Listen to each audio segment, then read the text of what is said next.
we have 4 members here in person, and we're going to talk about the strategic vision with school board focus group with Studer Education. Can I have a motion to open that up? So moved. Motion by Ms. McCowan. Ooh, I second. Second by Dr. Gould. All those in favor? Aye. Aye. All right. Sarah and I are going to switch. And we'll wait just a couple minutes. We have our superintendent that stepped out for a second. But once she gets here, Mr. Adams, will open it up to you.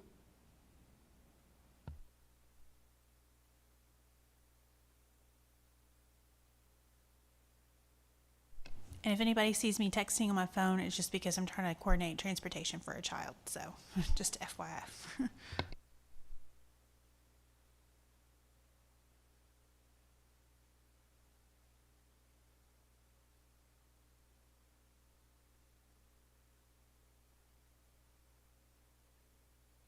I'll also point out if anything cuts out with the live feed or anything, if power goes out, there is obviously weather that everybody's probably aware of right now. So if anything cuts out, we'll try to get that resumed as quickly as possible.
All right, let's go ahead. Let's get started.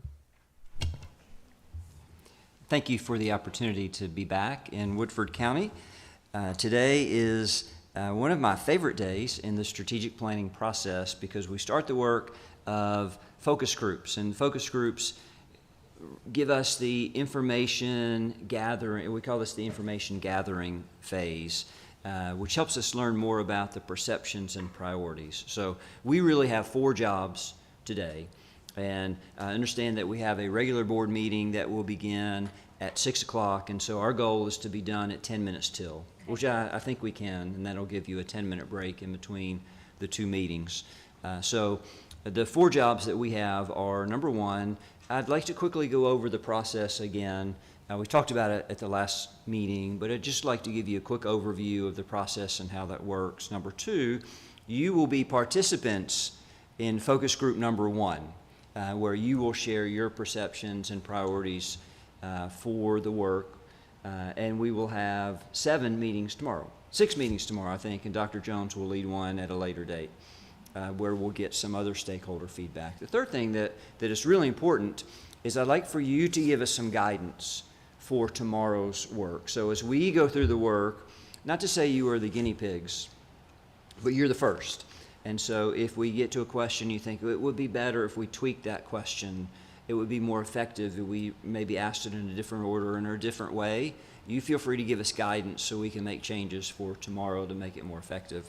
And then, if there's time, we'll talk about the community survey, which will go out after this round of information gathering, and we'll talk, I think we'll have time to talk through what the potential questions might look like for the community as we push that out. Okay. So,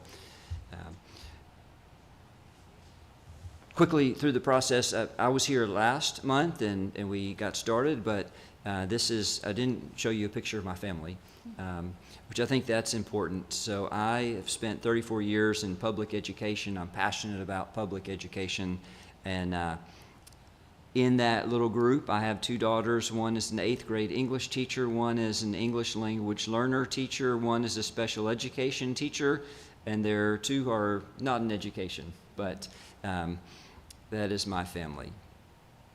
We are Studer Education, so you met us last month, but to those of you who are online with us, we partner with school districts to work through different processes and systems, really all around the idea of visioning and improvement work to make sure that our local schools are the best possible places for children and families and communities that they can be. We are a nationwide organization, but we have 24 or so school districts in Kentucky. It's one of our largest markets. And so there you see the Woodford County Schools, and that is you. We do several different things. Our first step in the process is really strategic planning. And our goal, and I showed you this timeline before, is to have a strategic plan to you at the January board meeting. I feel like we can have a draft to you for review. And then I like to tell people repeatedly, then the work starts. Sometimes we think, oh, the strategic plan is done, the work is over, but that's not the case. The work is really just beginning once we have that completed. So in essence, the strategic plan that we'll present to you in January will be short, very likely 1 page. And that will be what we call the outward-facing document, which will show the big priorities, the big anchors, and the items that will drive our commitment. We think this is important because Forbes tells us that, alarmingly, nearly half of all organizations achieve fewer than half of their strategic priorities. And bless you. Excuse me, thank you. We feel like there's a better way to that. An important part of the process to us is to look at the past and the future. And so I tell people, you have to envision yourself as this little red stick figure. And you have 1 foot in the past and 1 foot in the future. And there's so many great traditions and things that we love about the Woodford County Schools that we would never want to change. But at the same time, we have an intended future for all of our students and families that we want to move forward. So we have to have a foot in both of those as we go through the process. I told you that there would be 7 different focus groups, and so here are the groups. Your number 1, the Board of Education, will have a focus group meeting tomorrow with a group of parents, a group of students, a group of administrators, some certified staff members, classified staff members, and community leaders. And what we'll gather from that, and Jesse is taking notes, and so what we'll gather from that is just a volume of information that will help guide a steering committee as they work to align and prioritize those the notes that'll help us move forward. How Yes. were the parents selected to participate in this steering guide? We asked for recommendations from our leaders, from our school leaders, and we tried to make sure that we had a wide representation of different groups. For instance, some of the things we really wanted to make sure of is that we had a grandparent raising a student. We had a foster parent, that we have, just a variety of families represented. Great. And those will also, they are also members of my Family Hive group, and they will meet quarterly with me. Yep, good question. And the good news is that when we have these face-to-face meetings, we'll also put out a survey that will go to the entire community.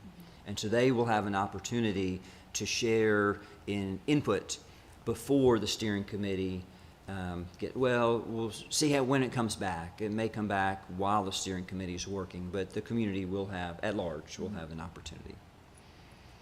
What we have learned as we go through the strategic planning process is essentially that the big chunks of the work don't necessarily change whether you are in Versailles, Kentucky, or Orlando, Florida, or Honolulu, Hawaii. And so we have kind of gotten this from the healthcare industry. And so if you look at the healthcare industry, they have what they call a quadruple aim, which essentially our 4 areas of focus, they're kind of locked in. How we achieve those goals based on whether we're in a rural setting or an urban setting or whatever our demographic is may look different. But the 4 primary aims are the same. And so with your permission, we have started using these as our primary chunks of the work, as it were. And so in education, essentially, if we looked at successful and engaged students as a massive part of our work, skilled and committed teams as a large chunk of our work, parent and community partnerships, safe and sustainable operations as maybe 4 big chunks, with safety and security as the foundational piece.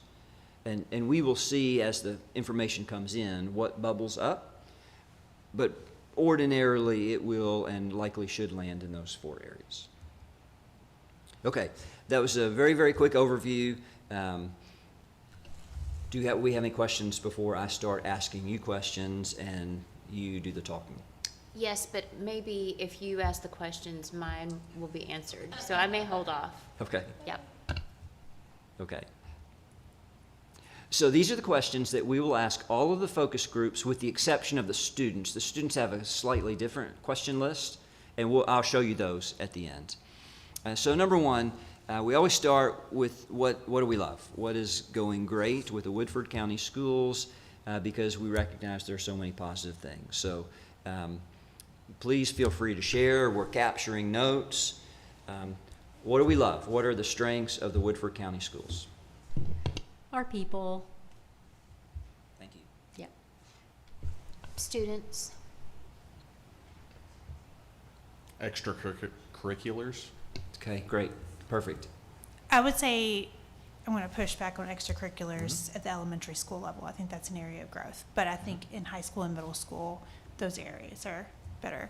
I would say, 1, our buildings have been worked to be improved to be safe and having that space.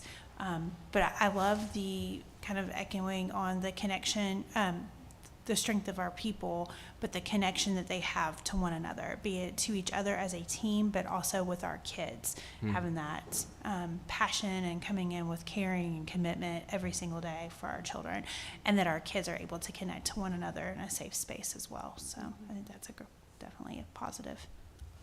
Thank you. What else? Our size. Yes. I think we're the perfect size. Like, you know, I'm okay with 1 high school. I don't feel like we need to have multiple high schools and all that. We're just perfect. Yeah, we've got the right number. I mean, there may be opportunities shortly for some changes to schools and stuff like that in terms of the number of people that are there. But overall, I think we're a great, perfect little size. That is really well said. I think when you look at schools across the nation, really, if you're too small, you miss out on opportunities. If you're too big, you become anonymous. And so there is that little sweet spot where you're big enough to have a lot of opportunities, yet you're still small enough that you have these deep connections. So that's good. I think we also have really strong partnerships with organizations outside of the school system, with local government, with other types of like youth sports or other types of organizations that really partner well with the school system. So community engagement, I think, is Yes. Great. strong. Absolutely. I think small class sizes are a benefit for sure. as well. Thank you. Anything else? I think we have a supportive arts program. I think that, you know, Great. our community is supportive of the arts, our schools are supportive of the arts, and there's opportunities to grow in those areas too. I also think we have like just a really good community in general, really good location, really good history, just a lot of positives and strengths in Woodford County schools. We have a lot of graduates that come back, Mm. you know, as a Woodford County alum myself, and Ms. McCowan is as well, we leave and maybe go to college, and then we return here to raise our families. So I think that historical piece is super important, but also a lot of our leadership are Woodford County graduates as well. So we're giving back to our communities as adults. So your proximity to Lexington, Georgetown, Frankfurt, Jessamine County. you really, Nicholasville, you really have, 30 minutes in almost any direction Right. to probably a wealth of jobs and opportunities. I'm not a board member, but I will say, as a newcomer to this community and school system, a history of excellence and a tradition of excellence is a very large strength of this community and this school system. I do too. Just a very long history of we're going to be excellent and we're going to do everything we can for our students. Do you think the word an expectation Yeah, of excellence, Oh, that yeah. is, that's the word that goes there? I do. I actually had that written down when you talked about kind of having one foot in the past and one foot in the future. Some things that I had written down, some words that I had written down for the past were the gold standard or top 5 school Yeah. district, you know, in the state. So those are things that my kids, my oldest graduated in 2018, and he'd be like, Mom, and, you know, Noah and Luke did too, but Mom, we're a top 5 district in the state of Kentucky. I mean, they're proud of that, and they remember that even though it was a long time ago. And I think the opportunities that just having that history and tradition of excellence really allowed and afforded our students is just really kind of amazing to think about. I think the other thing too, along with academic rigor and history and standards, we also have a strong sports history as well. You know, we were, especially wrestling. I remember when I was in school, wrestling was like, you got out of school to go to state wrestling, and it was guaranteed. But now it's expanded so much further beyond that, which provides great opportunities for our kids as well, and partnerships within the community around sports and positive child experiences for sure. Great. So we're going to do this multiple times tomorrow. I told you it's one of my favorite days because we get to brag on our school system and on our people and on our students and on our community, and we're just going to hear so many positive things, and it's just going to be kind of uplifting and rewarding. Having said that, we recognize that we're not perfect.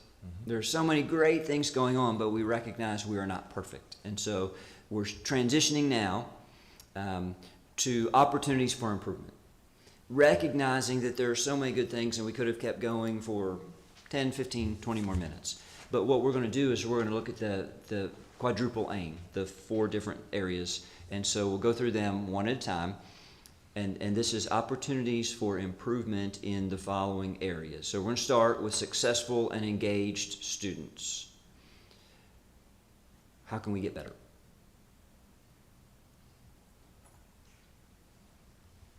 I have thoughts on this, but I want others to be able to speak to it. I don't want it to just be me. That's a good question. I mean, I know that we talk about, like, you know, when we get curriculum and instruction updates, we talk about those kids that maybe we're not reaching as well as we would like to. So maybe our GAP students or our free and reduced lunch students. So I think that's an area that we know we can improve upon and that we can focus on and really help all those kids to be successful. So that's one thing that I think of. So it's a really good example of how a strategic plan will be able to be done in a one-page document. And so we'll have one little bullet that says all students will be successful.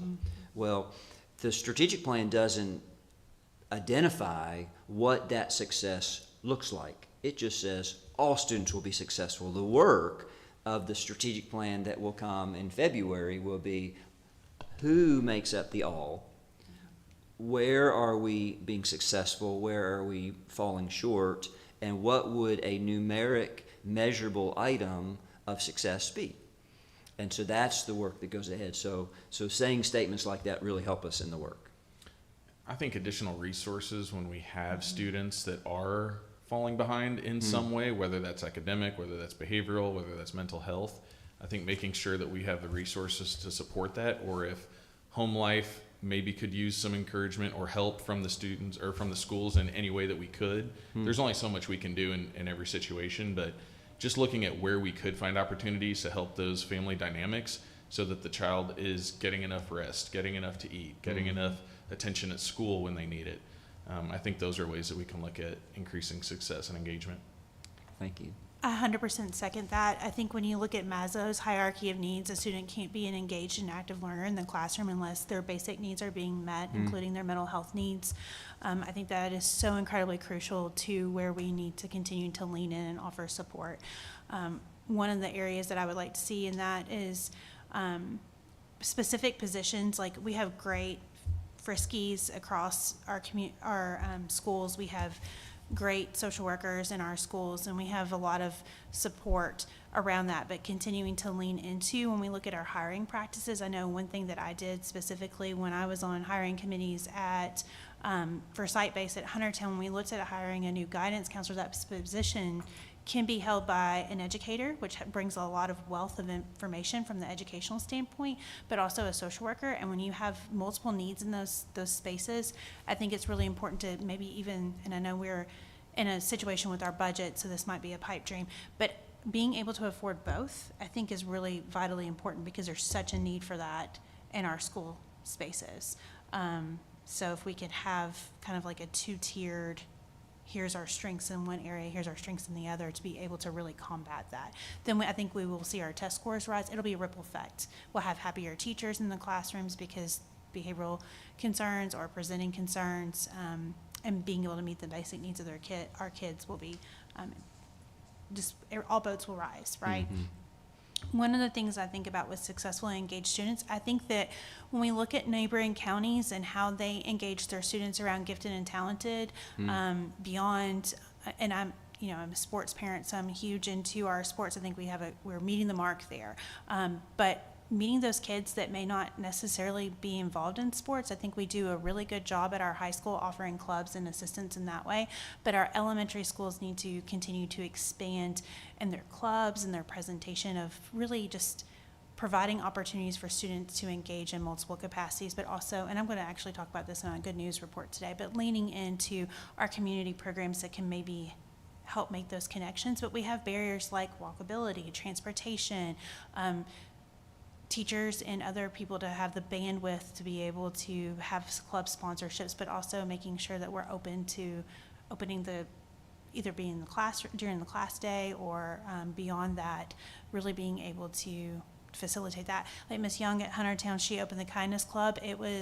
She's got 2 clubs going because it gets filled up every single time. So that just shows, just in a small example, the need for us to expand and reach. And I think that our surrounding schools, especially in Fayette County, do a really good job of really meeting those specific niches for our students around STEM and other areas. And that's one of the things, as a parent of Whitford County students, I wish there was more opportunities to have streamlined like immersion programs. And I think we do a good job of that at the high school, but even starting that at the elementary and middle schools for a strategic plan, I would love to see that continue to grow so we can meet the strengths of every one of our students wherever they lie.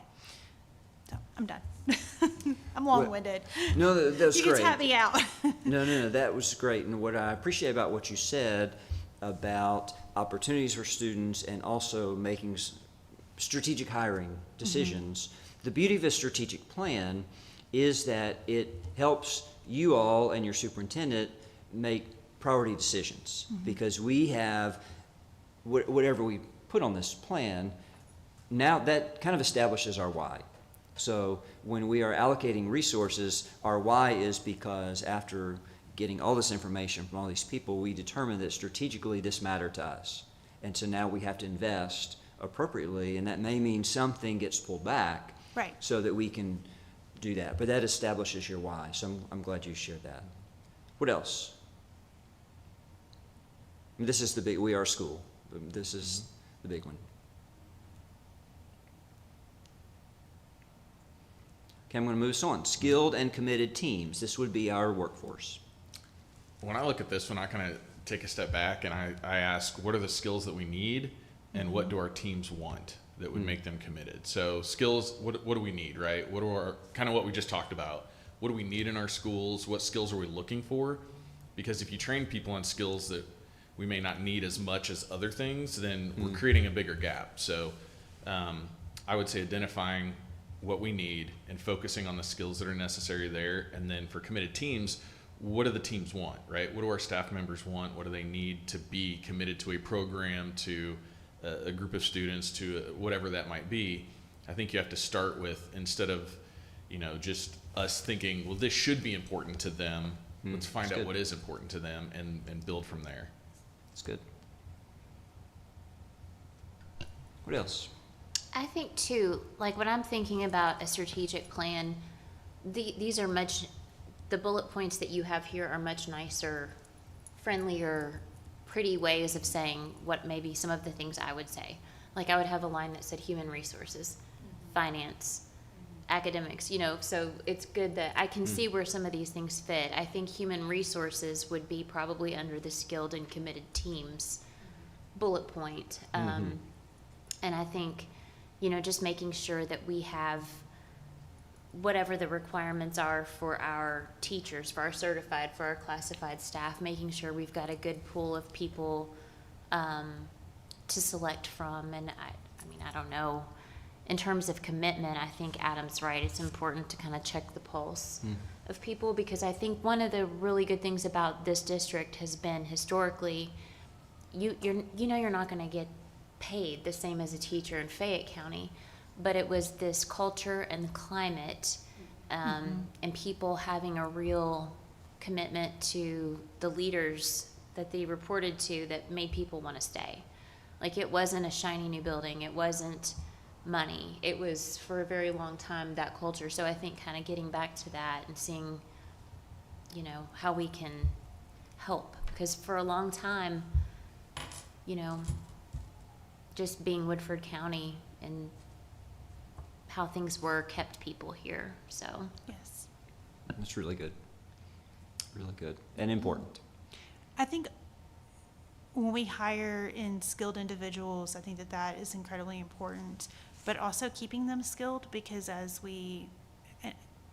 ongoing training, offering them what they need and being specific about that, making sure it's evidence-based, making sure it's, which I think we do a really good job of that. But just, again, we're not educators in that sense. So being sure that we're leaning on the people that know what they're doing in those areas and they know what they need to continue to have professional growth, I think is really important for our students too.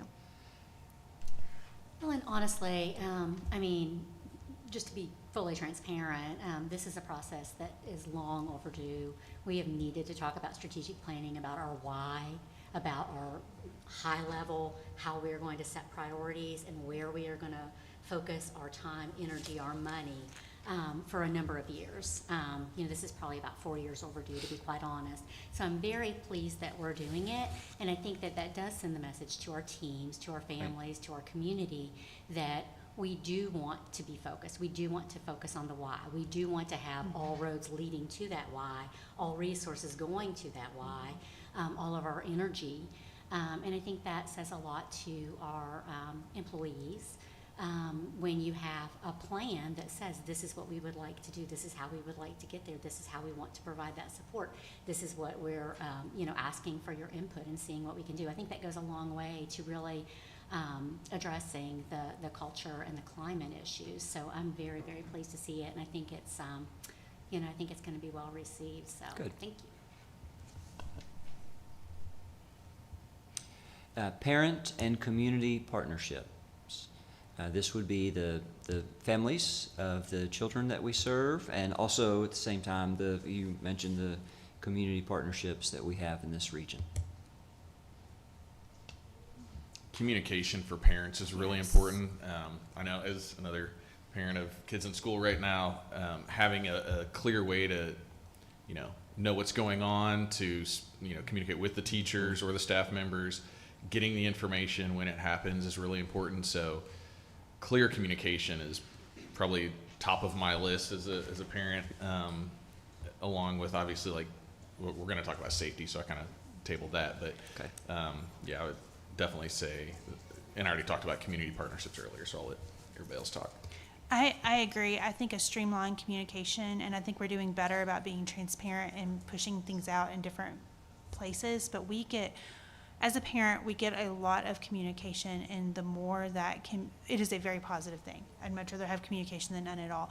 But just to make sure that every parent understands, or caregiver, guardian, understands the communication that's going out, as we continue to expand the languages that are spoken in our community, thinking about the understanding of what's available, as well as filling the gaps with like maybe questions of, when we think about grandparents as parents or caregivers, right? Or relatives as parents. We need to make sure that they understand the different apps and the technology and the gap that may be created generationally between those things. So I think that as we think about communication, we just need to consider not just our traditional family structure, but how that structure may be different for each child, and adapt that so they can continue to have the opportunities and feel belonged and included in the communication that we do share. I'd also like to put communication back up for skilled and committed teams, because I think we're doing a much better job now. But I mean, it's never intentional, but when you fail to communicate, especially with staff, with our own people, it's not good. You don't want to mess up, but occasionally we do, and so I think that's important. And that's- Communication, oh, I'm sorry. No, I'm sorry, I didn't mean to cut you off. Communication is a measure of trust. Right, And so absolutely. that is a big value. And I think that that's so important for not only I think schools are incredibly important for them to have that communication with central office and back and forth amongst each other too, but also with our community as well. So there's no gaps for filling in the blanks and filling in the information with assumptions and that sort of thing. So I think that is improving drastically, but I think that we are still on that path. And it's also new for our community to see so much communication from our schools. So helping them build that level of trust, I think, is really important. I do think overarching that transparency and honest, truthful communication is absolutely 100% fundamental to building and keeping relationships. Yes. Yeah. And saying something and following through with it, right? Like, I think that's that good. follow through is really important. That's good. Safe and sustainable operations? I think this is where my financial bucket might go. I think you're right. So we call that sustainable operations. And I mean, that's just gotta be, it has to be one of our pillars. Yes. So,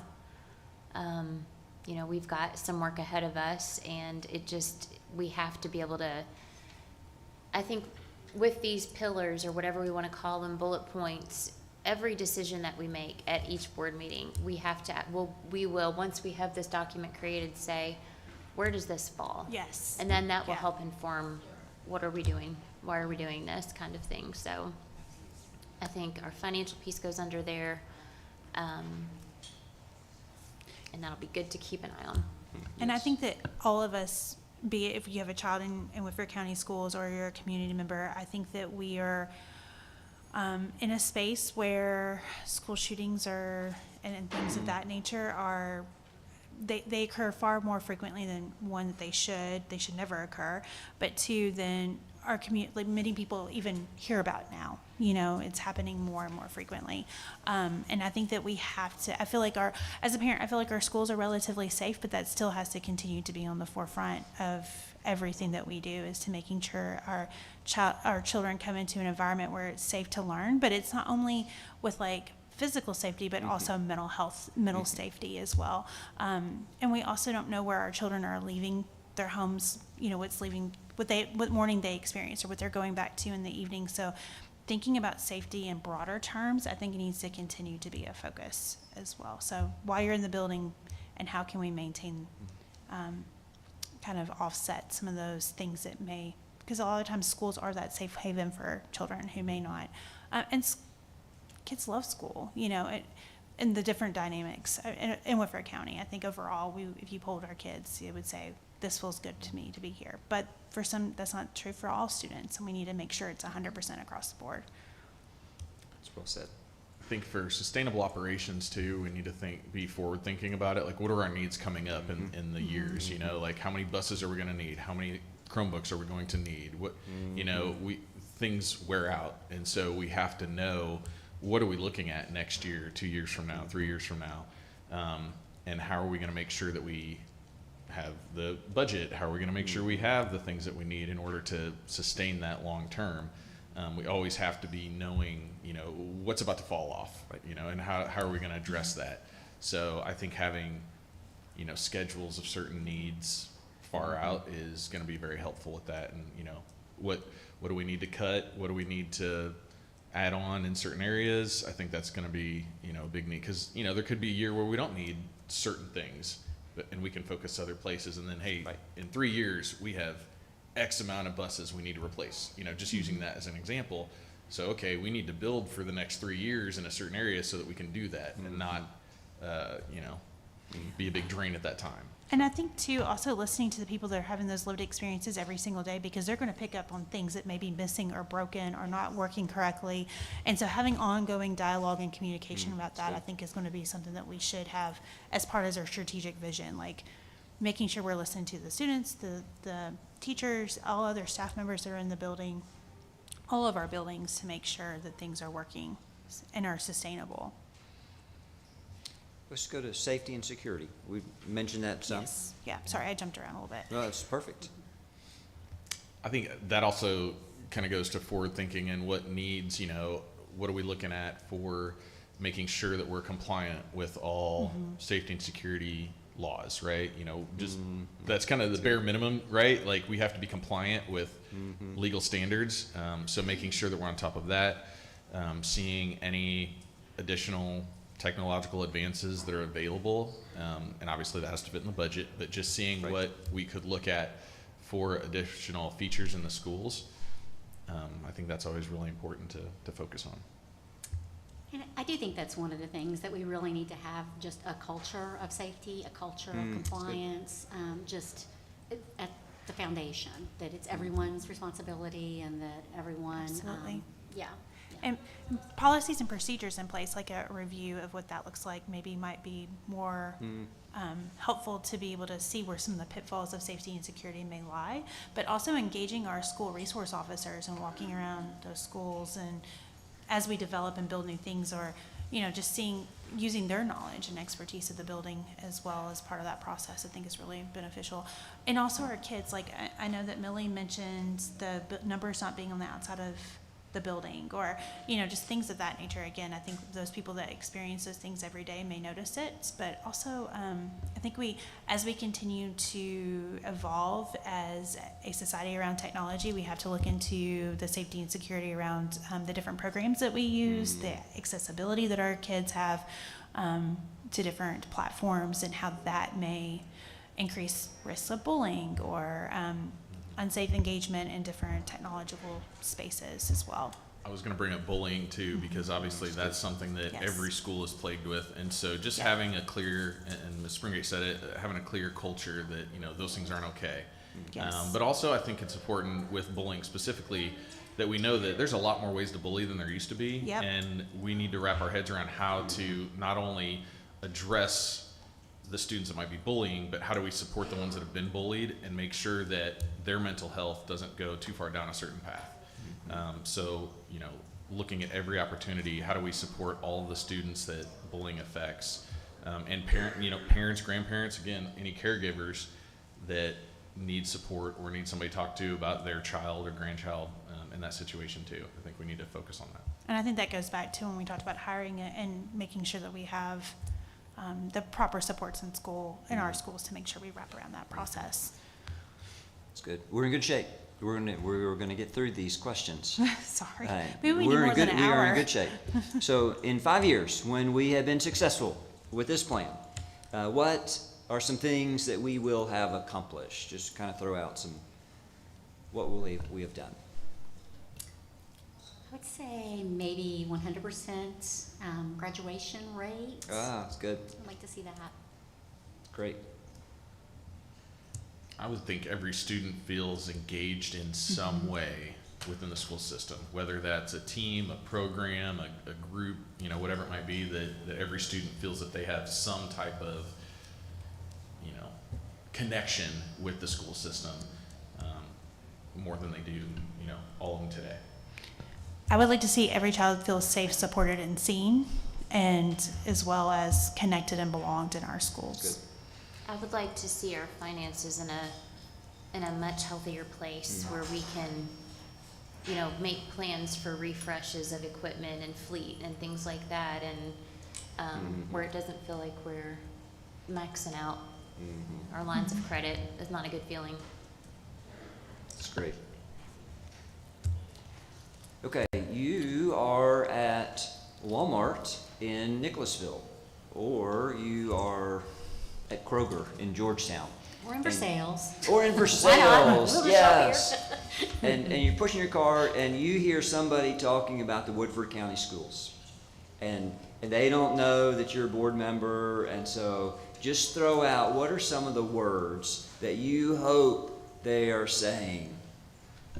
Excellent.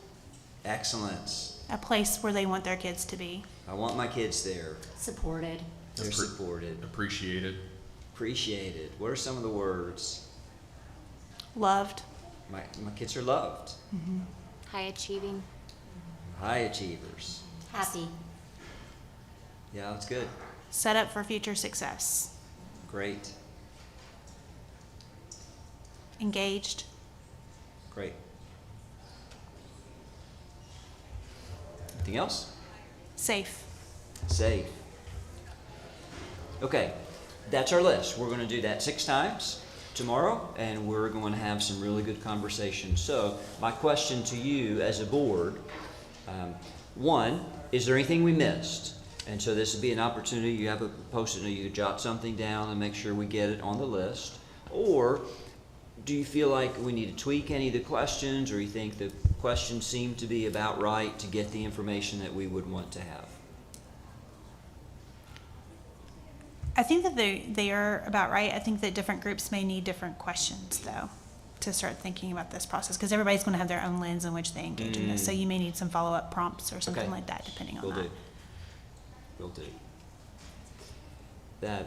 So the last thing, we got 3 of the 4 tasks completed. So we will send out a community survey. Typically, the survey that we send out to the whole community will have just a few questions. One question is very likely to be a listing of 6 or 7 student opportunities, classroom rigor, safety, food, overall experience, transportation, a list of things, and we ask you to rank those.